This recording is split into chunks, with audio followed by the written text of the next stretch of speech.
খাইকে পান বানারস ওয়ালা।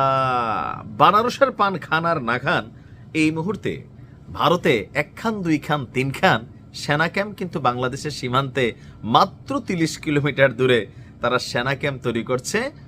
বিষয়টা এই মুহূর্তে যথেষ্ট উদ্বেগজনক। কেন হঠাৎ করে বাংলাদেশ সীমান্তের পাশে একদম নাকের ডগায় শিলিগুড়ি করিডোরে নতুন 3টি সেনাঘাঁটি স্থাপন করছে ভারত? বাংলাদেশের এই মুহূর্তে ইন্টারিম প্রধান মাঝে মাঝে চিকেন নেক নিয়ে কথা বলেন। তো যেখানে ভারতের চিকেন নেক নিয়ে কথা বলে, ভারত কিন্তু একটা দাবি করছিল যে এই ইউনূস সরকারের ক্ষমতার সময়ে ভারতের মধ্যে পাকিস্তান থেকে পাকিস্তানের গোয়েন্দারা আসছিল এবং সরকারি পৃষ্ঠপোষকতায় তারা সেই চিকেন নেকের এরিয়া নাকি ভ্রমণ করে গেছে, আর এতে টেনশনে পড়ছিল ভারত। বাংলাদেশের এই চিকেন নেক ইস্যুতে ডক্টর ইউনূসের কথা বলার পর ভারতের জনগণ, ভারতের ইনফ্লুয়েন্সাররা, ইউটিউবাররা, তারপর হচ্ছে টেলিভিশন চ্যানেলগুলো একটা বিশাল সিচুয়েশন কিন্তু জনগণের মধ্যে একটা ইনফ্লুয়েন্স তৈরি করছে যে চিকেন নেক বাংলাদেশ পাকিস্তানরে দিয়াই দিচ্ছে, এবং কি ভবিষ্যতে ভারতে যদি কখনো কোনো নাশকতার ঘটনা ঘটে এই চিকেন নেক করিডোরকে বন্দর ব্যবহার করবে পাকিস্তানিরা। আর যেহেতু বিএনপি বা জামাত পাকিস্তানপন্থী হিসেবেই ভারতের জনগণ মনে করে, সেই ক্ষেত্রে তারা বিষয়টা নিয়ে কিন্তু খুবই টেনশনে আছে।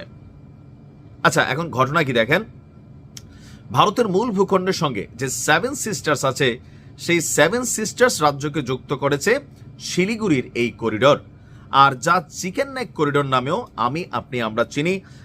আর ভারতীয় গণমাধ্যম ইন্ডিয়া টুডে তারা একটা প্রতিবেদনে জানিয়েছে চিকেন নেক করিডোরের নিরাপত্তা বাড়াতে বামুনি, কৃষাণগঞ্জ এবং চোপড়াতে 3টি সেনা ঘাঁটি বানানো হয়েছে।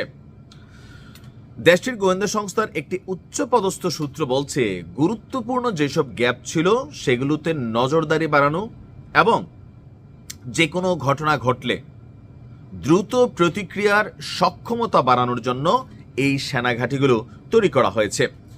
চিকেন নেককে ভারত তাদের অন্যতম স্পর্শকাতর স্থান হিসাবে বিবেচনা করে, কারণ যদি কোনোভাবে চিকেন নেক তাদের হাতছাড়া হয় তাহলে 7 সিস্টার্স রাজ্যের সাথে তাদের স্থল যোগাযোগটা বন্ধ হয়ে যাবে। 22 কিলোমিটার বিস্তৃত চিকেন নেক করিডোরটিতে নেপাল, ভুটান, বাংলাদেশ এবং চীনেরও সীমান্ত রয়েছে। ইন্ডিয়া টুডে বলছে, পাকিস্তানের joint chief of staff chairman general Shahir Shamshad মির্জার ঢাকা সফর এবং ডক্টর ইউনূসের সঙ্গে তার বৈঠকের পর ভারত চিকেন নেকে তাদের নিরাপত্তা বাড়াচ্ছে। পাকিস্তানের অন্যতম এই শীর্ষ সেনা কর্মকর্তা বাংলাদেশের সাথে কানেক্টিভিটি এবং সামরিক সহযোগিতামূলক সম্পর্ক নিয়ে আলোচনা করেছেন। অর্থাৎ ডক্টর ইউনূস মাঝে মাঝে লাড়াচাড়া দিতেন ভারত নিয়ে, কাজের কাজ কিচ্ছুই না, ভারতের সাথে এরকম কিছুই হয় নাই, বাট ভারতের সাথে এই ক্ষেত্রে একটা বিজ্ঞানও হয়ে গেছে। এটা হচ্ছে বাস্তবতা।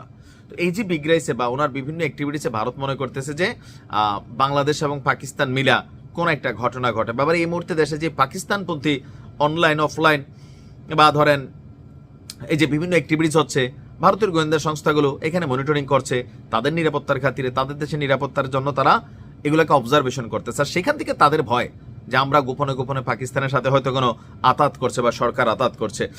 ভারতের সেনাবাহিনীর একজন ঊর্ধ্বতন কর্মকর্তা বলছেন, চিকেন নেক করিডোর তাদের সবচেয়ে শক্তিশালী সামরিক করিডোর। সেখানে মানে আপনার কয়েক স্তরের নিরাপত্তা ব্যবস্থা রয়েছে। তার দাবি, নিরাপত্তা ব্যবস্থা এমনভাবে সাজানো আছে যে প্রয়োজন হলে চিকেন করিডোরে দ্রুত সময়ে তারা সেনা জড়ো করতে পারবেন।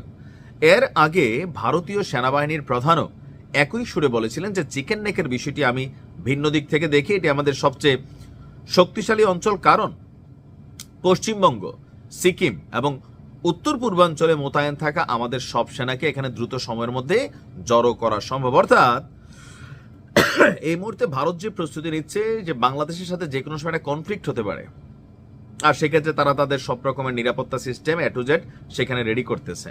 আমাদের প্রস্তুতি কি আমি জানি না, মানে আমাদের প্রস্তুতি কি। ভালো থাকুন।